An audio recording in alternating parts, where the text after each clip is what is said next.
Hey guys, welcome to Adventures on the Long Run. We're Joel and Christy. We're coming to you today from Magic Kingdom Park at Walt Disney World, and we're coming at you with a video today that we've never done before, and we're excited about doing it. It's 8 questions you need to ask yourself at your Magic Kingdom day. 8 questions you need to ask yourself at your Magic Kingdom day. I wonder what they are. Let's get to them and find out. The first question you're going to want to ask yourself is, do I want to buy Genie Plus? Now, Genie Plus is Disney's Skip the Line service. It does cost money now. It used to be FastPass in the old days was free for any ticketed guests, but now you have to pay for it. And it comes in different tiers. Depending on how busy they think the day is going to be, it may be a little more. We've seen it go as high as $39 for Magic Kingdom and $39 for multiple parks if you want to park hop. And we've seen it as low. It started out at $15 per park when it first started out, but now it's grown to a lot more, and it has surge pricing, as I said. And so you want to decide, do I want to buy Genie Plus to skip the lines? Now, if you're going to visit Magic Kingdom or Hollywood Studios, we would recommend you seriously consider it. Hollywood Studios has a lot of big ticket rides, and in order to really maximize your day, you might want to purchase Genie Plus. So we're going to take a look at what Genie Plus looks like. We're going through the thing here. And so for today, this is January the 9th. This is the day that we're going. And so for today, multiple parks, if you want to do park hopping with Genie Plus, is $23. Magic Kingdom is $23. Epcot is $17. Disney's Hollywood Studios is $21, and Disney's Animal Kingdom is $15. So based on that, we're not thinking that it's going to be a very busy day at the parks because the surge pricing is lower, a lot lower than it was, say, last week when Genie Plus skyrocketed to $39 for multiple parks and $39 for Magic Kingdom Park. So that's when you want to ask yourself, do I want to buy Genie Plus? Another question you want to ask yourself is, what transportation do you want to get? Once you get to the TTC, what transportation do you want to take to get to Magic Kingdom? Now, you have 3 options. You can take the Magic Kingdom Express monorail, you can take the ferry boat over here, or you can also take the Resort Hotels monorail. But I will say that if you take the Resort Hotels monorail, they're going to stop at every resort. So you're going to stop at Polynesian, you're going to stop at Grand Floridian. So you're going to stop at all those stops going to the Magic Kingdom. Now for us, we're ferry boat people, and so we normally take the ferry boat across. It's a more scenic route, even though the Express monorail does go through the Contemporary Resort. This seems to be the more scenic route to take. So we normally always take the ferry boat unless it's colder, and we don't want to be cold on the monorail. The monorail also gets a little more packed because a lot of people choose that one. Yep. So it just feels a little less crowded. Yep. All right. So we're heading on down to the ferry boat. We'll head on across to Magic Kingdom.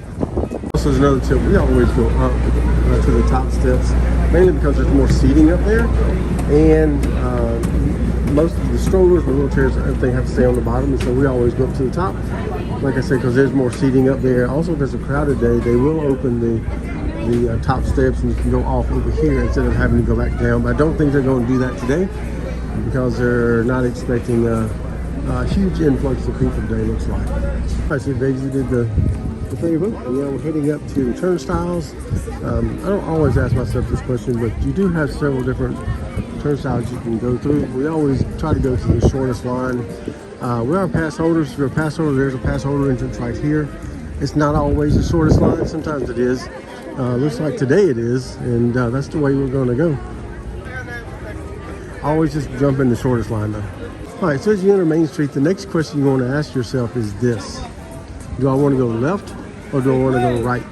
Because at some point when you get up here, you could go straight through the castle back into Fantasyland, or you can go left into Adventureland or right into Tomorrowland. our suggestion is always to go left. If you get here right at 9 or right at open, which we call rope drop, if you get here for rope drop, then go left, because hotel guests, resort guests have already been in the park for 30 minutes and they only have access to Tomorrowland and Fantasyland. We didn't get here right at rope drop today. We're about 20 minutes right now, 20 minutes after open getting here. But the wait times still look pretty good, but we always suggest going left rather than right. Another question you want to ask yourself is, and you want to ask this early on, is where do we want to eat lunch? Disney has a really good mobile ordering system. You can mobile order early. Like if you want to eat, say we want to eat lunch at noon, don't wait until 11:30, 11:45 to make your mobile order. You may not find seating in a particular restaurant. You make it early, then you know when you want to be there, what time you want to be there, and you can set it to, once you're ready to go eat, your order's already in there. Go ahead and click I'm here, walk to the restaurant, pick up your order, sit down and eat it. It's easier to do that if you decide that you want to, if you want to decide when you want to eat to begin with, then it's easier to get your mobile order, get down, sit down and eat, and then move on with the rest of your day. Another question you may have is, how do I charge my phone? If I didn't bring a charger, if I forgot to bring one, how do I charge my phone if it goes dead? Well, Disney has a lot of these fuel rod stations around. If you have a fuel rod, you can buy those on Amazon for a 2-pack. You don't have to buy them at the park for $30. Buy one at the park for $30. You can usually get 2 on Amazon for like $20, $30, and you can bring them to the park and just refill them when you're ready to when you need another one. So just swap it here, and then you can get the new one that comes out down here and ready to go. They have these situated at different places throughout the parks, and they're there for your convenience, and you can charge your phone whenever you need to. And if you don't want to pay for a charge, or if you didn't bring one with you and you don't want to pay for it, here in the right here by the Tango bathrooms, that's the Tango bathrooms right there. That's Small World over there. Haunted Mansion's down here. Liberty Square is over there. If you come in here to where these stumps are, in this little seating area right here, they're charging ports. Behind these little doors right here, they have charging ports. They're right there. Charge your phone, charge anything you got, and you don't have to pay for it. A lot of times there's a lot of people over here, so it may be hard to get to. Right now there's not that many, so you can come in and charge up your phone for free. You may also be asking yourself, where do I go to the restroom? Where are the best restrooms in the park? Popular restrooms are number one in the Tangled area. If you're over in that area, you can go to those. They're pretty clean, pretty big, but there's always a lot of people over there. If you want to go somewhere where there's less people, we're here in Tomorrowland Terrace. There's a couple of spots here in Tomorrowland.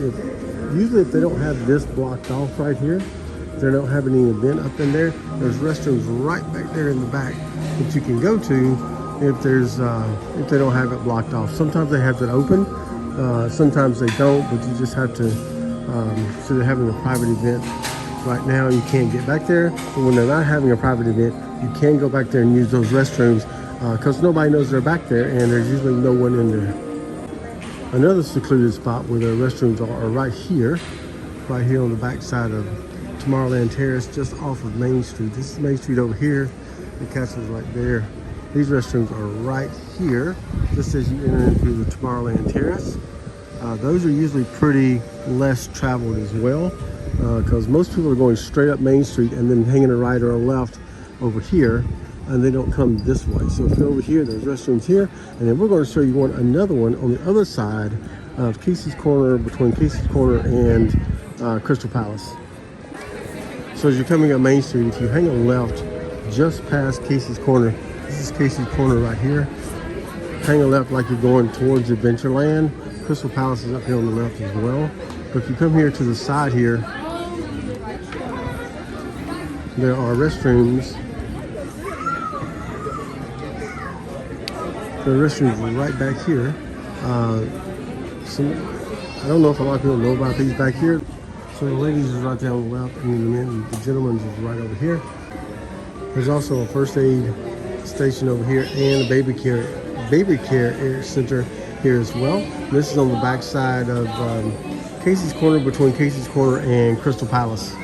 If there's one set of restrooms that we do recommend not coming to, it's the ones here in Tomorrowland between Anti-Gravities and Star Traders. It's very cramped in there, not a lot of stalls, so there's usually people waiting, especially on the ladies' side. So I would not go to this one. Just avoid that one if you can. I guess another big question you need to ask yourself is, do I even want to rope drop? Am I an early morning person? I want to get there right when the park opens, or am I a later type of person, want to get there later in the day? That'll also make you question whether or not you want to buy Genie Plus. If you're coming later in the day, you know the crowds are going to be a little bit larger. You might want to purchase Genie Plus. If you're getting here early, you can get on the rides earlier. You might not want to purchase it. It just depends on whether or not you want to rope drop or not, if you're an early morning person, or if you want to get here later in the day. But that's another question you want to ask yourself. Do I want to rope drop? And one other question you want to ask yourself is, do I want to park hop?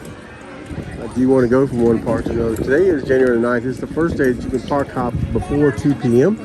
Actually, we're going to go ahead and try and do that. It's about almost 11:45 now. We're going to park up over to Epcot. But you do want to ask yourself that, do I want to spend all day in one park? Do I want to spend part of the day in several different parks around Walt Disney World? But ask yourself that early. Make that decision early so you can make those plans if you want to park hop or not. Because you can now park hop before 2 o'clock.